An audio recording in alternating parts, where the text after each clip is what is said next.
touche les poumons et se traduit par de la toux et des difficultés respiratoires. Autre maladie qui inquiète, le chikungunya. Ce matin, à 10h, tous les habitants d'Antibes ont reçu un étonnant message. Une alerte lancée par la préfecture pour inciter chacun à se protéger des piqûres de moustiques en raison donc de la recrudescence des cas de chikungunya. Plus d'une centaine recensés dans le département des Alpes-Maritimes. Émilie Flamand et Asma Menala. Cas de chikungunya à Antibes, message du préfet des Alpes-Maritimes. Protégez-vous des moustiques répulsifs, vêtements amples moustiquaires. Éliminez les eaux stagnantes. Un message d'alerte et de prévention envoyé ce matin aux habitants d'Antibes qui rappelle les symptômes et les bons gestes à adopter pour limiter la propagation du virus chikungunya. Ça avertit et ça évite de faire n'importe quoi. Et on sait que les moustiques ils pondent dans l'eau. Donc si tous les gens évitent d'avoir des rétentions d'eau, que ce soit dans les vases, dans des tasses, ça évitera que le moustique se reproduise. À Antibes, le virus circulerait surtout dans les quartiers des chemins Saint-Claude et des Combes. C'est là que vit Linda.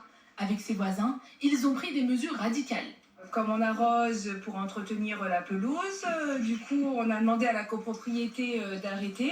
Alors c'est dommage parce que ça risque d'abîmer la pelouse parce qu'il n'y a pas un entretien et peut-être un manque d'eau vu encore les chaleurs qu'il y a dans la journée. Mais malheureusement ça continue à avoir énormément de moustiques et les enfants ne peuvent plus bénéficier du jardin. Le virus du chikungunya se transmet par le moustique tigre qui devient porteur après avoir piqué une personne déjà contaminée. Depuis le printemps 2025, près de 500 cas autochtones ont déjà été recensés en France métropolitaine, c'est-à-dire des personnes malades mais qui n'ont pas voyagé. Et à Antibes, le foyer est le plus important avec 103 cas comptabilisés. La première personne, on l'a bien tracée, elle rentrait de Madagascar, elle était malade et malheureusement elle vivait en copropriété. Donc une copropriété très verte, très arrosée avec beaucoup de jardins. Elle a contaminé rapidement plusieurs personnes qui elles-mêmes ont contaminé d'autres personnes. Antibes est vraiment un épicentre très important dans cette maladie. Pour rappel, une forte fièvre, des douleurs articulaires intenses et des éruptions cutanées sont les symptômes typiques du chikungunya.